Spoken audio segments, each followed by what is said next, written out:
What happened in the sprint? They crashed. For the United States Grand Prix. Max is winning it all.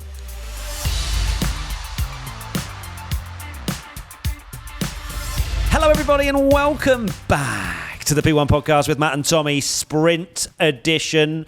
We were like, we're out in Austin. Don't know if we'll do a sprint podcast. Depends if something interesting happens. Oh my God, they've crashed, Tommy.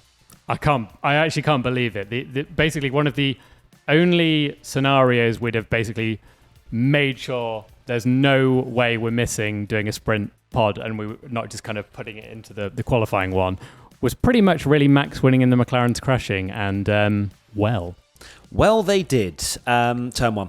We just got to talk about it. We're not going to mess around. Yeah. We're not going to be like, oh my God. To be fair, it's great to be in Austin. I will say that first and foremost. We weren't at the track today because we're doing some really cool things with AT&T. You'll see an additional podcast episode about that, so look forward to that. But as for turn one, lap one, my goodness gracious me, it is Austin Kota turn one down to a T. What happened? Because it's such a unique turn one. I actually really love it as a corner. You know, the elevation change, it's difficult on the brakes, and there's so many different lines you can take into that corner, especially on the first lap. So we had, of course, Hülkenberg up in fourth place. We're wondering, can he score some awesome points? Can he even maybe sneak a sprint podium if he gets into a good position? No. What he can do is hit Oscar Piastri into Lando Norris, with Alonso, of course, on his inside as well.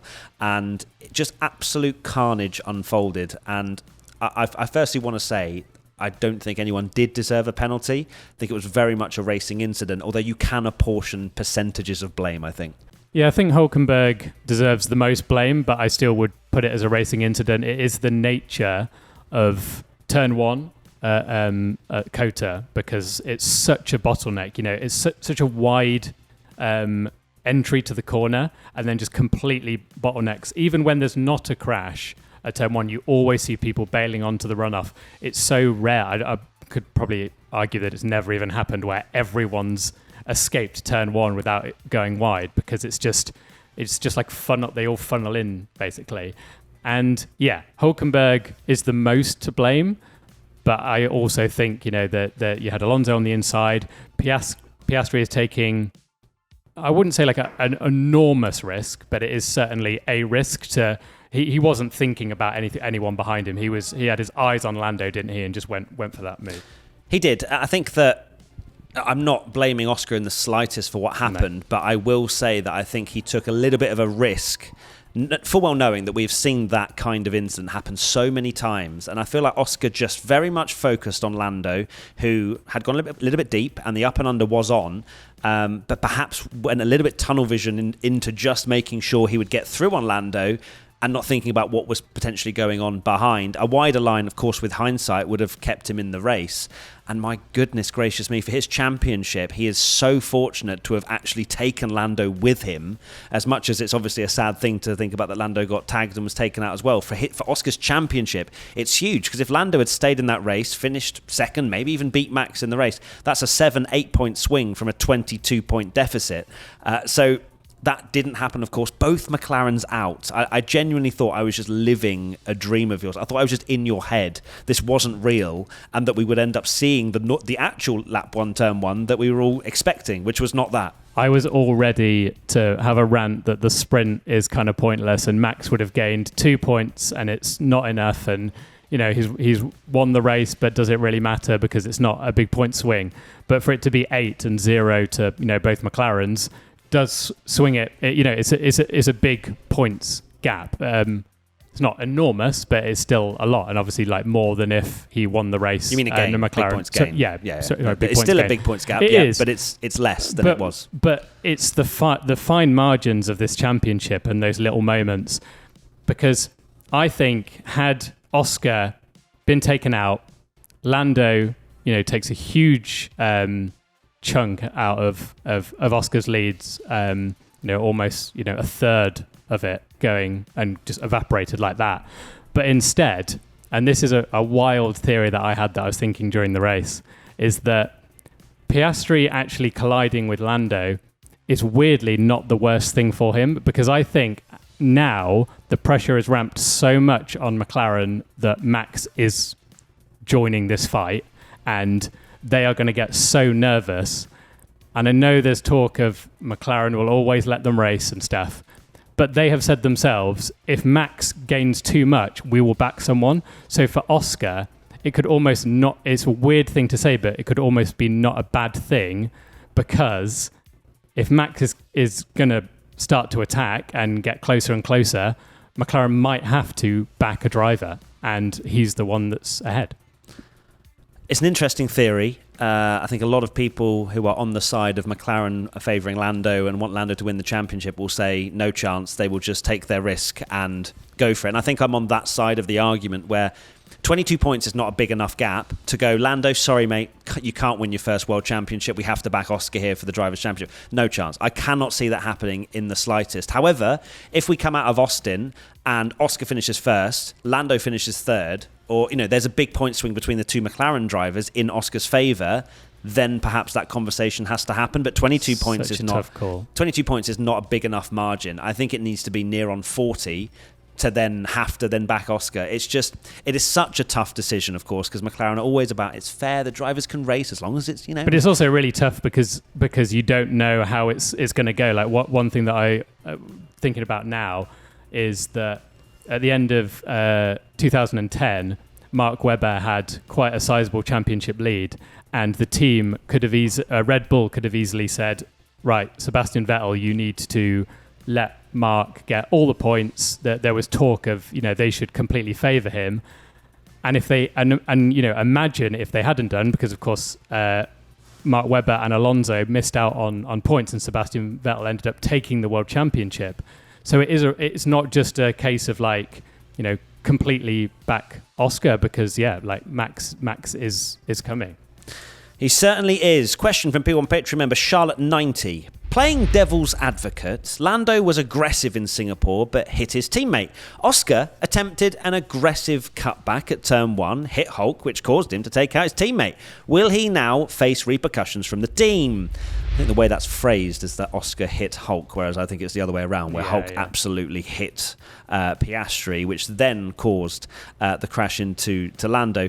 I know that we're joking about this repercussion stuff, but at the same time, I think it's wise to be fair about who was at fault here. Oscar was an absolute passenger because of the contact. And I know I've already said that I think Oscar could have maybe played it slightly differently just to be a bit safer as the championship leader, but it's by no way his fault or anything like that. You can't say it's the same thing because Lando was on his own in that situation. It was a situation where, at Singapore, Lando made the contact with Oscar after hitting Max, but here it was like the nature of turn 1, so it's not like it's a clear cut Oscar's wiped out Lando and it's his fault and he's took this enormous risk. He has taken risks. He's not completely blameless, but it's not like it's this oh my word, it's his fault now, this has happened. Yeah, the only thing I'm saying there is that Oscar took the risk of being hit, and he was. The fact that the whole equation ended in him hitting Lando, that part is just complete luck, and it's just coincidence. Yeah, it's coincidence. So no, I don't think so. And I think or it's fate that Max Verstappen's going to win the world championship. Don't you start. I've believed in Max Verstappen from the get-go. 4%, 5%. What percent are you now? 7. All right. You were 5 on the stream, so you've already changed to 7. You are literally changing like the weather does. But the whole repercussions thing. If McLaren want to throw the Drivers' Championship, they'll give Oscar repercussions. I think that's the way. Like, they need to just throw that in the bin and just think, right, actually, Max is genuinely in with a shot of the title now. Can we lock in and stop talking about silly things like repercussions? Because it is boring, I think. Well, for me, it's really boring. It's so dull. And they need to focus on the big things. Next one, P1 Patreon member Matthew Cole 04. How big is that going to be for Max Verstappen's championship push? Yeah, I mean, it's massive right now because he's got that 8-point swing. I was all here ready to talk about how the championship and how the sprint race doesn't really mean a lot because you can't gain a lot on your rivals. Because I thought, had it been a normal race, we'd have seen the McLarens second and third maybe, and it would only been a couple of points, and you kind of think, well, that's not really made a huge amount of difference. The main thing here is we're going into another qualifying session in a few hours, which is insane, and I've said many times I don't like that that's the case. And now it's almost going to be more important to see if Max can deliver another pole position, and then because the race is where the big points are handed out. So it is huge, but also we're going to go into a qualifying session, and we almost like need to know if he's going to put himself in a great position for the race to do it again and take more points off McLaren.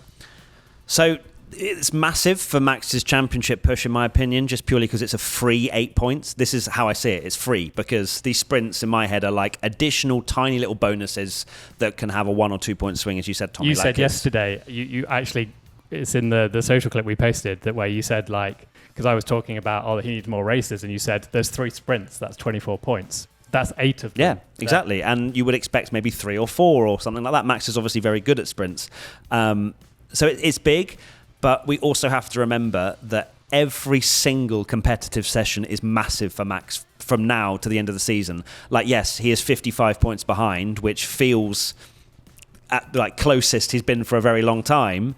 But also one swing, as you say, like if he finishes 4th, if he finishes 5th, then we're all of a sudden we're saying championship off again. Like he has to eat into them crazy, every single session, which puts so much pressure on him. But Max doesn't feel it. Like he genuinely doesn't feel the pressure. He's been in this position so many times.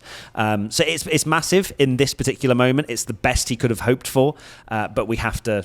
It's making me so nervous. Honestly, I was a wreck during that race. Yeah, it was because I said in Bahrain, and this was feels like forever ago now, when Oscar was out the race and Lando wasn't scoring many points. And I was nervous because I was kind of thinking, Max, he is really, really, really far behind. But there was obviously that tiny percent of me that believed that maybe he could do it.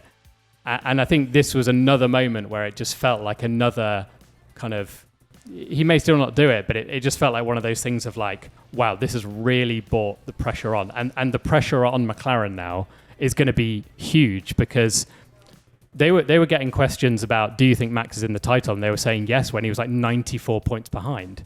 He's now 55 behind. And 33 behind Lando, which is much closer. Much closer, yeah. And Lando feels like the driver that maybe has a slight edge at the moment over Oscar in terms of pure pace, as we saw this weekend.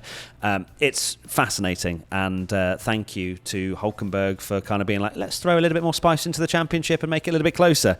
Question from P1 Patreon member TVR Driver: has Tommy chosen where his tattoo will be?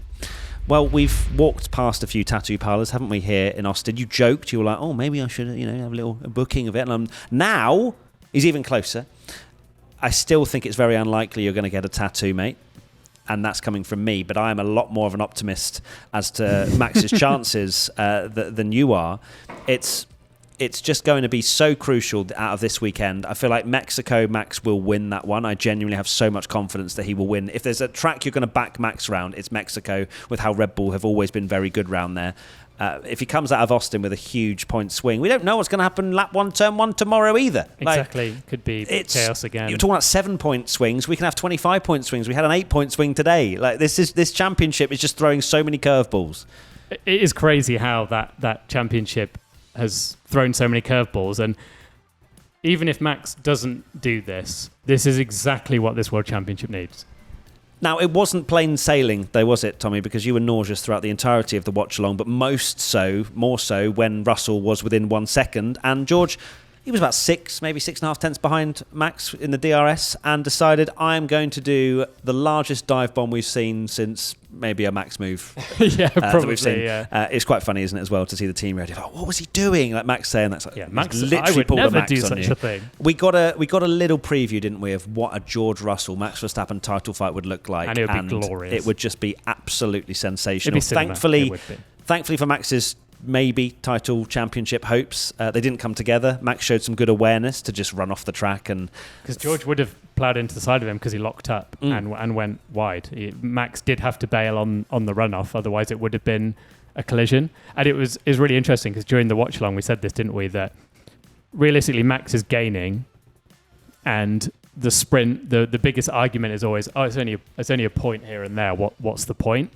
But Max would never give up one point. Yeah, you were begging for Max to be like, "Oh, just let him go. Just let him go. 7 points. It's 7 points. Just take the 7 rather than the 8 or potentially 0." Yeah, and it's a tough one, and you just never know how this championship's gonna go. That could be crucial. It might not be. Who knows? But it was so nerve-wracking of all the drivers that could have been behind Max to think that, right, this is going to be an easy Max win. And then to have Russell gaining on DRS, his nemesis, and it was it made it even more nerve-wracking and an enjoyable sprint, has to be said. Enjoyable? Don't be silly. Well, anyone that watched you were literally hating every second of it. Even true. when he had a 2.5 second lead, you're like, I can't do it. Right, moving on to third place in the sprint, which was Carlos Sainz. Unbelievable. The man has another kind of podium, although not a real one, like a sprint podium, which is kind of like a made-up one, if we're being honest. But still, 6 points for Carlos. His season is finally coming together. He's had a podium already in Baku. He then has followed this up now with a great result here in Austin already. You have to say that it's like a Williams W before we've even got to the main race with a 6-pointer, and Albon as well scoring some points in the sprint. I'm genuinely... This is this Carlos Sainz that we expected out the blocks at Williams, and yes, there was some unlucky moments, wasn't there, for Carlos, but also it didn't feel like he was at one with the car like he is now. No. And finally, I'm surprised you haven't put in the podcast, did Ferrari fire the wrong driver? Because he beat both the Ferraris again. He sure did. Yeah, we said yesterday it feels like he's finding his groove again, but I did not expect that would turn into a P3. Of course, he got some good fortune for the turn 1 incident, but then stayed there. He had a great qualifying as well. It wasn't like it was one of those situations where everyone went off at turn 1 and he said through. He had a great qualifying anyway, which put him in that position to gain some good points anyway. Then obviously got the chaos at turn 1, got up into P3 and stayed there. And my word, this really is the Carlos that we thought, he's going to go into Williams after being unfairly, where that's not to say that Hamilton shouldn't have gone to Ferrari. We've had this conversation many times of like, but it at the end of the day, Carlos wouldn't have been fired for any other reason, would he, or been dropped by Ferrari? And thinking he's going to go into Williams, he's going to show exactly why, what a great driver he is, and that didn't really happen for quite a few races, a lot more than I expected actually. But my word, like ever since the podium in Baku, he's really just found something, and it's that confidence boost. And yeah, he was absolutely brilliant. Absolutely locked in. Someone who wasn't absolutely locked in was Lance Stroll. Question from P1 Patreon member Shuka88. I am once again asking why Lance is allowed to race. Yes, I think you summed it up on the watch along saying, I'm so bored of this, just why? This question just happens far too often in someone's career, and it's the same odd narrative of, well, he can never be fired. He's had a career, and yeah, he's had some good moments, but there's been so many bad moments, and any other driver would have been fired years and years ago for not being good enough. But that's not the situation he's in, because his dad owns the team, and we've said so many times that they're not gonna pack up and leave now, as soon as they're getting the Adrian Newey card going into 2026. So that it's painful to watch, because it was an absolutely ridiculous move as well. He sent that move all the way from Dallas, if I'm being completely honest with you. It was such a late, it wasn't even optimistic, it was delusional. P1 Live Delusion tour tickets are available. But it was delusional. And Charlie in the background is literally shaking his head saying, how dare you? That is the worst segue he's ever heard. But it was just ridiculous. I remember seeing it, and immediately you're watching them go down the straight, and you're like, Lance is he's like 7 car lengths back. Well, how has there even been a move attempted? And then also, he just threw one to the inside. Say it was... say he was 9th, and it's like, well, it's a point dive bomb. why not? That was pointless. It was nowhere near. What was he fighting for? Like 16th, 17th? Something nowhere. He was nowhere. Away. So yeah, it was completely pointless. It was a move you do on the F1 game where you just send it, lock up your brake, and then just smash into someone and then have to apologise afterwards. That's all it was. Yeah. And then, of course, worth mentioning, Oliver Bearman fighting Kimi Antonelli. That was for a point, exactly as you kind of mentioned there, Tommy. And he gets a 10-second penalty. Now, as of right now, I don't know if he got any penalty points. I assume not. But, of course, he is very much on the limit of being banned. 10-second penalty feels unbelievably harsh for what was quite fun to watch wheel-to-wheel racing. And you think, like, how can he be penalised so heavily for something that was... Yeah, should he have given the place back? Is that what they're kind of arguing, saying, well, just give it back? And they're saying now that, drivers should have it in their control to basically make those decisions. Maybe that's the kind of thinking they're going there. And maybe Ollie should have got over the phone and been like... clearly, because it was so obvious that he was going to have to give that place back. 10 seconds is obviously harsh. We'll find out whether he gets penalty points, which would be really bad for him and could even result in a ban. I think it'd be incredibly harsh if he does for a track limit warning. But 10 seconds, I guess at the end of the day, it's no points or no points. So 10 seconds didn't really matter anyway, because if you'd have let him through and finished 9th, it's still no points. So. I suppose so. But then I guess if that was Haas's viewpoint on it, are they risking penalty points going that unnecessarily? way? That's very true. It's a question for sure. Right, that is it. We are done and dusted. This very much just random sprint podcast that we weren't planning on doing. We had to do one. Is now here. Let us know your thoughts. Massive potentially for Max's championship challenge. Still 6 races to go, 2 sprints, and 55 points between Max Verstappen and the top of the standings. Tommy, try not to shake too much. But there we go. Thank you, everybody. Tommy, what are your final thoughts? Final thoughts are... Max is winning it all. I'm living in a dream that surely didn't just happen. Let's see how qualifying goes later. Goodbye. Bye.